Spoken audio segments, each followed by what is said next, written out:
We're going to start with the game that many people probably were just watching. If you're joining us, it's Kansas City Current versus Racing Louisville. This one ending 1-0. Kansas City Current walking away with all 3 points. Lisa, it's the recap portion, so we have to expose ourselves. When we were doing the preview of this and we were looking at the picks, I know that I chose Racing Louisville, but I couldn't remember which way you were going in this one. So yes, you did pick Racing Louisville in this one. I had a draw between Kansas City and Racing Louisville. I wasn't sure how this was going to flesh out in the end. And honestly, I would never have guessed a penalty kick would be the difference maker in the 3rd minute of this match. Because frankly, it was pretty long game and stat wise uneven than if you were actually watching this match live completely. But yeah, you had Racing Louisville and I had a draw between these two sides. I was watching this match like most were watching this match. And I mean, there's a number of things that I think were coming into play when you're looking at these two teams. We chatted a little bit about it on the preview. We said, okay, it's going to be another little bit of Challenge Cup familiarity coming into play. And sometimes that is a thing that we have been noticing between some of these teams that have been going up against each other pretty often during these early phases of the season, where maybe there's sometimes some lulls in a game, or maybe it's more methodical, or maybe it's even just more physical, just because of that familiarity between the two teams. And I sort of felt in moments and waves of this particular match that was something that was coming into play, and it tricked me. This game tricked me for a second, Lisa, because of the high energy that took place in the beginning. We saw Kansas City Current Pickett getting fouled in the box, earning this PK. And the availability report leaning into this one too. We talked about that a little bit for Kansas City as well. They have had to deal with some things in terms of their availability report for match days. They've had a number of key players who've been out due to injury. Sam Mewis is still working through some things. Lynn Williams obviously out with her season-ending injury. But there was a number of moments there where they had several players listed either with illness or under COVID protocol. So there was a lot of different things. And when the preview, it was kind of like, what is the Kansas City? Who is the Kansas City team that we are going to see on Monday here? And they started off kind of with some energy here. They were at home. It's like, okay, let's get one in here in front of the crowd. Great to see Lola Bonta out there with the team. Was the one to go ahead and slot that away. But because of how this started off, I thought, okay, well, maybe this is going to be the cap. This is going to be the cap off of a weekend that we saw a lot of kind of high energy soccer here. But towards certain stretches of the match, I think maybe there were moments where Racing was looking maybe a little flat at times. Couldn't find the breakthrough against Kansas City in this one. No, not at all. And I mentioned at the top that the stats were not indicative of this game at all, because when you look at the stats possession wise, 60% to Racing Louisville, 7 shots for Racing Louisville, 1 of them on goal.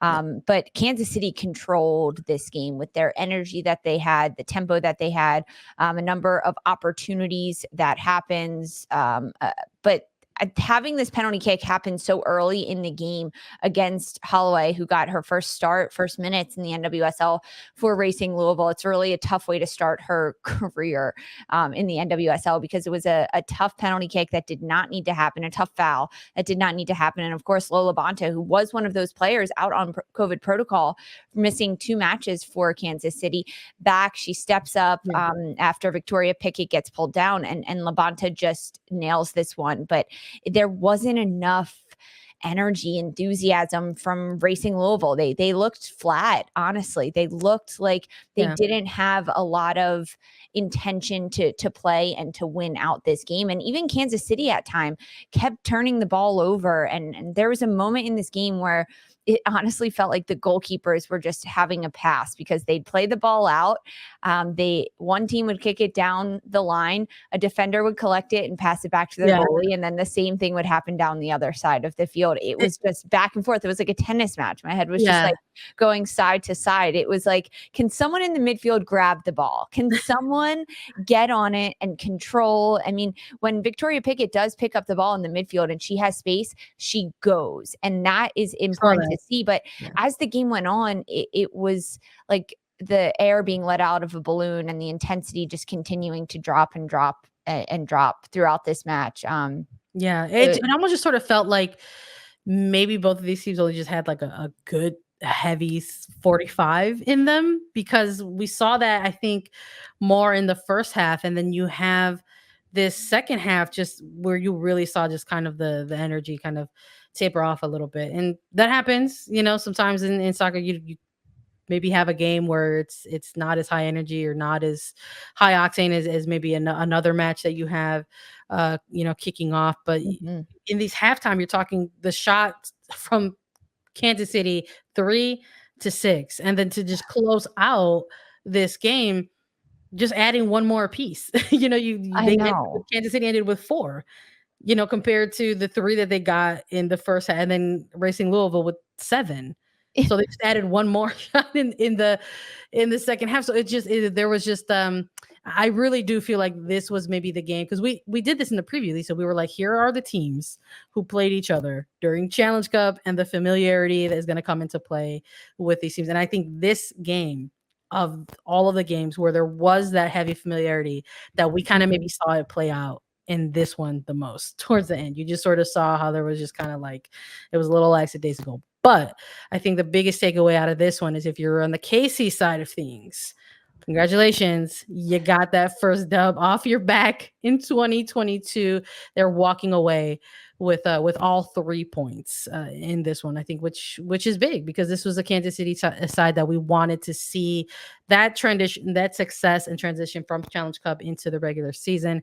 I'm not going to say that this is the game that convinced me, but it is the game where they got the 3 points. I agree with that completely. I mean, huge for Casey just to get the win. Doesn't matter how it comes. They got 3 points.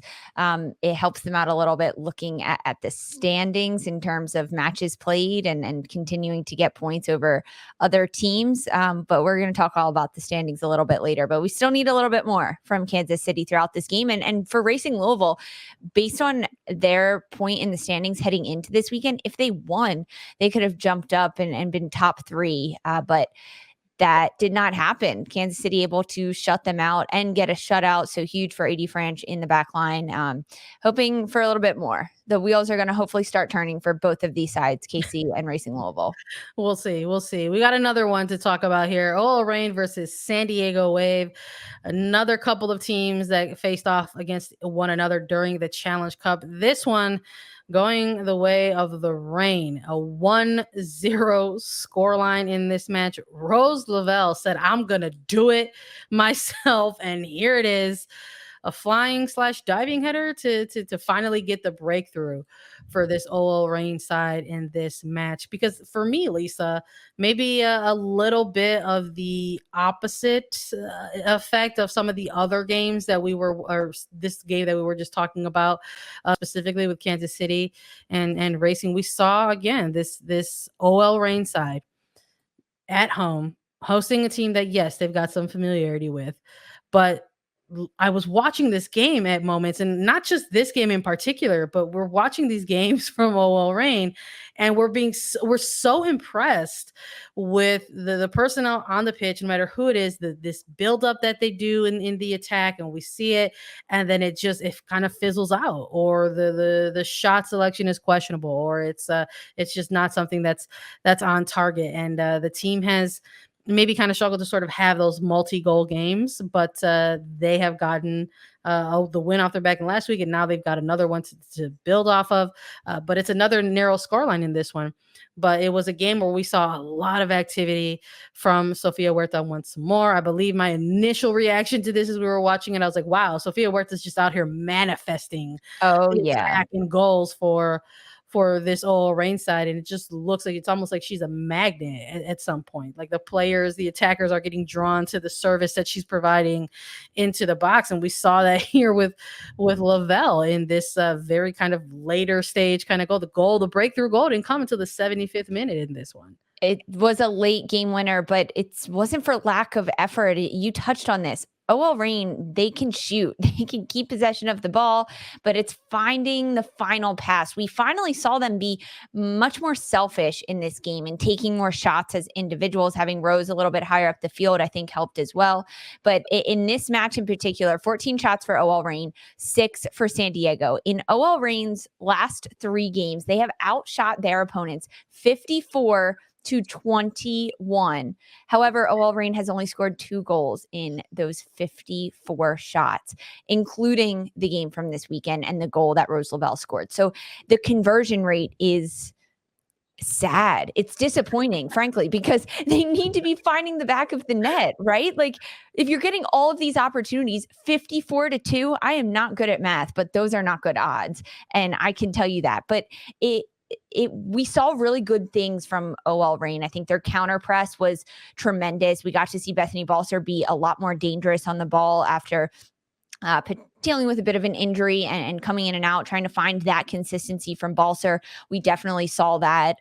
I think the defensive battle between San Diego and OL Reign throughout, especially the first 45 minutes, was really fun to watch because both sides have a defensive mindset. They know how to defend very clinically, I'm going to say. Between Harvey and Casey Stoney, that these are sides that know the defensive side of the game incredibly well. But this game ultimately opening up with Sofia Huerta getting so many crosses into the box, but what else is new on that point? And yeah, the diving header from Rose Lavelle off a set piece opportunity.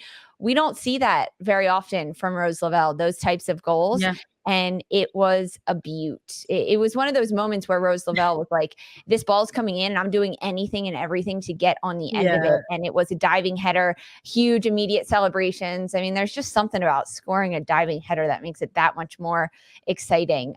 But the possession from OL Reign, really fun, really good to watch, but their conversion rate, not great. Expected goals throughout this match, 10 one point. Insane. It's insane. I just like it. They lead, Lisa. They lead the league in expected goal rate. It's not that it's just high.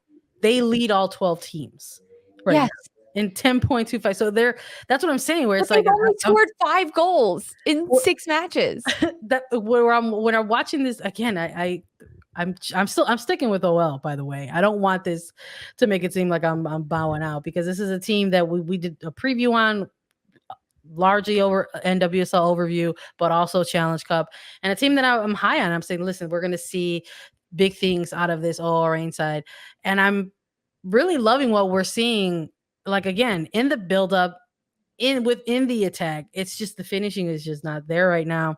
And when we're looking at this OL Reign side, and I'm getting asked like, well, who's the best player on the team? And you're looking at like all sort of kind of defensive minded or defensive positional type of players. And I'm like, well, my big 3 for the OL Reign right now isn't like a Lavelle or a Balcer or, a Latsko at this point. It's an Alana Cook and a Fallon Joyce and a Sofia Huerta.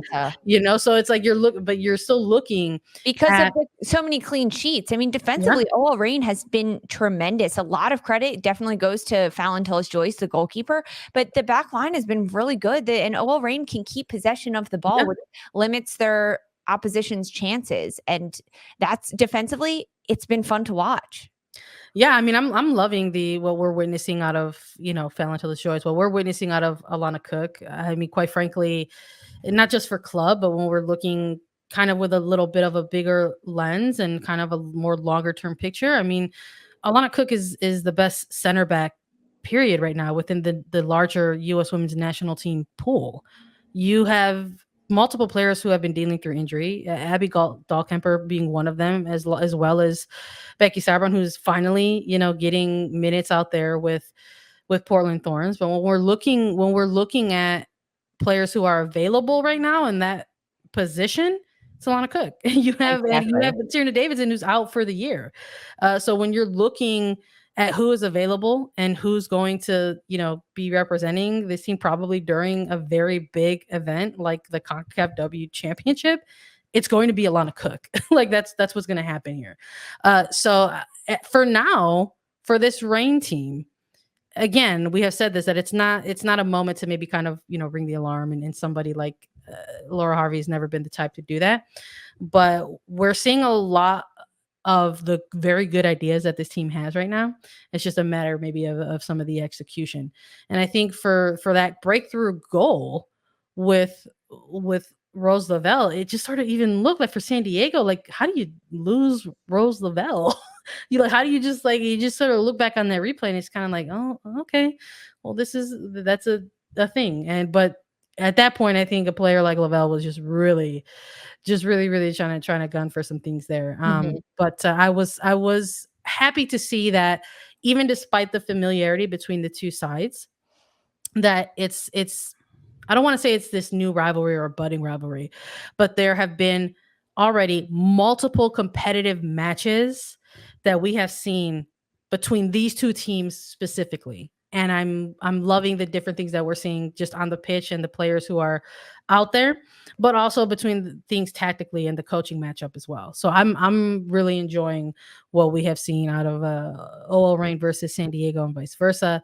But little things like this, like you're going to look at these moments and say, okay, maybe there are areas that we know we're still going to work on, but you're walking away with the dub. You're still getting all 3 points. You're celebrating your 2021 MVP and Jess Fishlock. You know, you're making announcements that you're going to bring back another iconic Reign player in Kim Little, you know, and it's going to be an incredibly short-term loan. But that was also something for this club and its fans to get excited about as well. I mean, there's going to be a whole new generation of people who are finding themselves as Reign fans that maybe didn't get a chance to see Kim Little play, and now they're going to do that. So we'll see how that works out. I think the window of the time might be beneficial for the Reign here. It's supposed to be from June to August, so we'll see how that pans out. Right over international windows that's happening, right over a little bit of turnover. I am really excited to have Kim Little back in the NWSL. I'm not sure how much goal scoring we'll actually get from Little in the NWSL, but I don't think that's why Laura Harvey is bringing her in. I think it's to create those chances to control the midfield, to tactically take on players and beat lines as a technical player that Kim Little is, and then find the forwards and move the ball up the field. She's not going to score a lot of goals for this OL Reign side, but she's going to create the goal scoring opportunities that will take less pressure off of the goal scorers on OL Reign, so they can actually just focus on finding the back of the net in this one. I'm excited about this transition and this player coming over, and the announcement that OL Reign made at halftime. It was huge. It was well done for a big name player for sure. Excited about this to come. Yeah. You and me both for sure. Let's take a look at Angel City FC versus New Jersey, New York, Gotham FC here. Gotham FC, again, another narrow scoreline, 1-0, taking away all 3 points, going into Los Angeles and saying, look, Bank of California Stadium, no intimidation. They went ahead and found a breakthrough goal and walking away with 3 points. Looks, and this one was a little tough for me to watch, because I just felt like watching somebody like June Endo, watching somebody like Simone Charlie, watching somebody like Kristen Press, looking at all of these opportunities here to really kind of maybe have a little bit of a statement game. And again, we're going from an all Reign side where we're talking about similar things here, and now we're going over here to this match and saying something. It's like they just couldn't get it in the back of the net there. I mean, Gotham, they got lucky. Gotham, frankly, just got pretty lucky in this match. I'm just going to say it. I'm going to be very honest here, that everyone knows that that's what you're getting from me. Honest analysis, what I saw throughout the game, what I know about these teams back and forth. Ashlyn Harris, goalkeeper for Gotham, she had a fantastic game. She definitely did. She kept Gotham in this game. 6 saves on the night, stopping a number of really good shots from Kristen Press, June Endo, as you mentioned. But when we look at a little bit of the numbers that Angel City was putting up, 23 shots in this match, only 7 for Gotham. Press, in those 23 shots, Kristen Press had 5 of those shots. Corner kicks, 15 for Angel City, and they couldn't do anything with them. Corner kicks are incredible set piece opportunities with great positioning to the goal that you can do so many different things on, whether you're driving the ball low and hard towards the near post, lofting it towards the back post, playing it short, creating a different angle to get on the end of it. You have goal scorers in the box like Vanessa Gilles that can get on the end of things.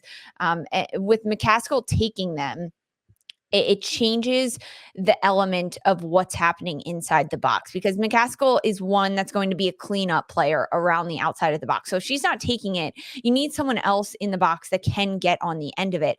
And I mean, Gotham, we saw this throughout 2021. They come up with these incredible goal line saves where their entire team just defends, throws their body on the line. And that's what happened for a handful of goals. But I mean, can Angel City practice goal scoring opportunities Well, on corner kicks? Like that 15 corner kicks. The last 10 minutes of this match was hectic. yeah, very, Very very. hectic, lots going on back and forth. But the goal coming from Onumonu in the 57th minute, it was serviced into the box by Caprice Didasco, and frankly, not handled incredibly well by Onumonu. She loses it, and Vanessa Gilles does a great job to shield her off of it. But then it's Purse that comes in, gets a little toe poke, gets the ball out from Gilles, and then the turn and the strike from Onumonu was incredible. It frankly, it caught Didi Herrera, goalkeeper for Angel City, off guard because she didn't have time to react. And it was a very well struck ball by Onumonu as she's facing upfield.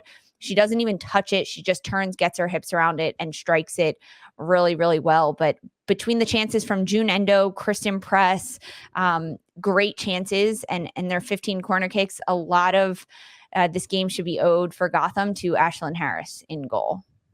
Yeah, I just my question that I'm going to bring up here. Yes, I'm going to bring it up to you because you're my co-host here. But we are talking about a game where Gotham walked away with the 3 points.